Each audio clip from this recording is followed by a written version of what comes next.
Now next difference is real flow and money flow. Real flow में क्या करते हैं, तो रियल फ्लो में पहले तो हम ये समझ लेते हैं कि हमारा सर्कुलर फ्लो क्या है। उसके बाद it is easy to understand और to remember what is difference between real flow and money flow. So यहाँ पर आ जाते हैं, ये हमारा सर्कुलर फ्लो ऑफ इनकम है। सर्कुलर फ्लो ऑफ इनकम में हम क्या अज्यूम करते हैं, हम अज्यूम करते हैं कि there are two sectors only which are household, H for household and firm यानी कि प्रोडक्शन फर्म। अभी जो हाउसहोल्ड है वो क्या करता है, तो हाउसहोल्ड के पास अपने फैक्टर्स ऑफ प्रोडक्शन है यानी कि फैक्टर सर्विसेज है। वो किसको प्रोवाइड करेगा, वो जो प्रोडक्शन फर्म है उनको प्रोवाइड करेगा अपनी फैक्टर सर्विसेज। फैक्टर सर्विसेज क्या होती है, तो फैक्टर्स ऑफ प्रोडक्शन को याद करो, land, labour, capital and entrepreneur. तो ये जो हाउस होल्ड है उसने प्रोवाइड किया प्रोडक्शन फर्म को ये चारों ही सर्विस। उनके एक्सचेंज में प्रोडक्शन फर्म ने क्या किया, तो प्रोडक्शन फर्म ने उन्हीं सर्विसेज का यूज़ करते हुए गुड्स प्रोड्यूस किए। वो गुड्स प्रोड्यूस किए वो किसने कंज्यूम किए, तो वो हाउस होल्ड ने कंज्यूम किए। तो यहाँ पर आ जाते हैं कि ये जो फर्म है उसने जो भी गुड्स एंड सर्विसेज प्रोड्यूस की थी वो किसको प्रोवाइड की, वो प्रोवाइड की हाउस होल्ड को। अभी हाउस होल्ड को ये गुड्स एंड सर्विसेज वैसे ही नहीं मिलने वाली है, सेम वे प्रोडक्शन फर्म है उनको भी जो हाउस होल्ड की फैक्टर सर्विसेज है वो ऐसे ही नहीं मिलने वाली है। तो यहाँ पर जब हाउस होल्ड अपनी फैक्टर सर्विसेज प्रोवाइड करता है तो फर्म है वो उनको फैक्टर पेमेंट करती है। फैक्टर पेमेंट क्या होता है, तो हमने पहले भी सीखा हुआ है कि फैक्टर सर्विसेज के सामने जो जो अमाउंट हमें पे करनी पड़ती है, से सपोज लैंड है तो लैंड के सामने रेंट देना पड़ता है, लेबर है तो लेबर को वेजेस देने पड़ते हैं, कैपिटल है तो उनको इंटरेस्ट देना पड़ता है और एंटरप्राइज है तो उनको हमें प्रॉफिट देना पड़ता है। अभी ये जब इनकम जनरेट हुई, हाउस होल्ड को इनकम मिली, तो वो इनकम ऐसे ही तो कोई जनरेट नहीं करता है, वो स्पेंड करने के लिए करता है। तो वो कहाँ पर स्पेंड करेगा, तो जो फर्म ने उसको goods and services the in exchange of services उसके लिए वो पेमेंट करेगा। करेक्ट, तो उसको हम बोलेंगे कंजम्पशन एक्सपेंडिचर। अभी ये जो बाहर वाला है, बाहर वाले में जरा एक पॉइंट ध्यान में रखना कि यहाँ पर मनी का कहीं पर भी काम नहीं है। एक हाथ से हमने फैक्टर सर्विसेज प्रोवाइड की, दूसरे हाथ से हमने फर्म ने प्रोड्यूस किए हुए गुड्स एंड सर्विसेज ले लिए।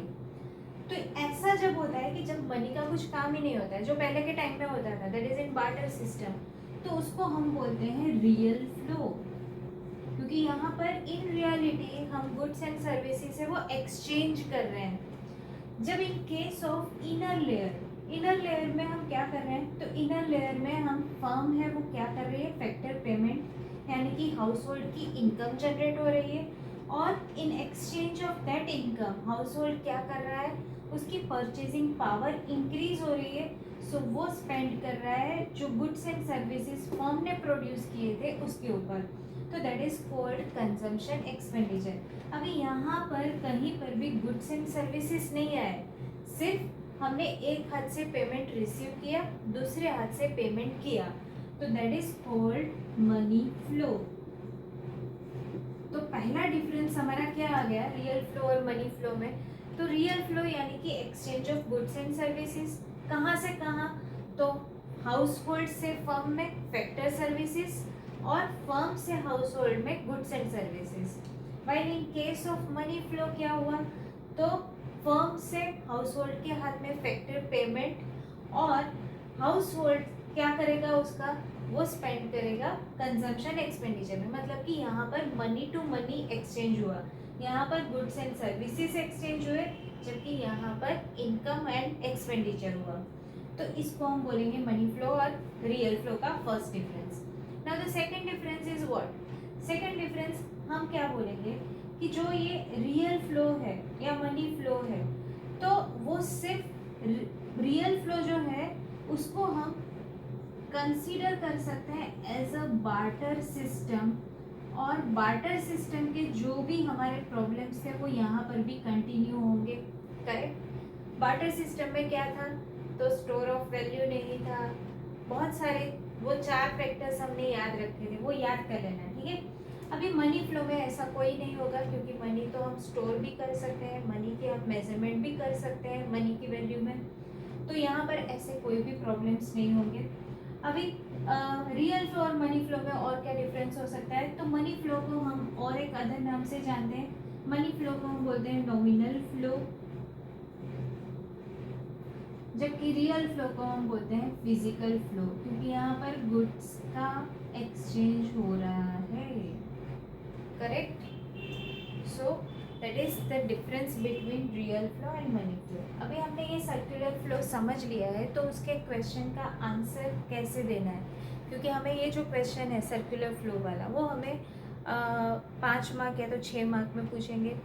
तो 5 मार्क या 6 मार्क में हमें क्या क्या लिखना है?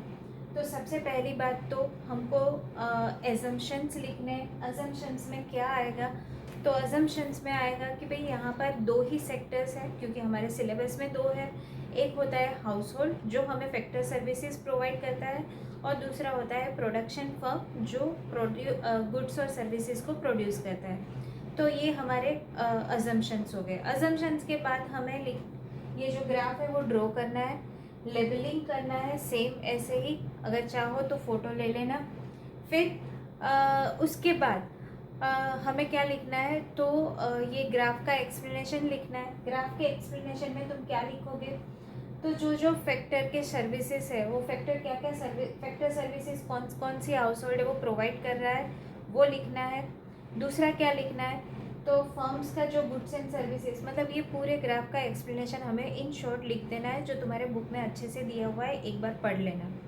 और हमारे नोट्स में तो मैंने लिखवाया हुआ है ही, तो वो भी एक बार देख लेना। फिर हमको लास्ट में लिखना है कि जो आउटर लेयर है वो हमारा रियल फ्लो है, जबकि इनर लेयर है वो हमारा मनी फ्लो है। उसके बाद हमें लिखना है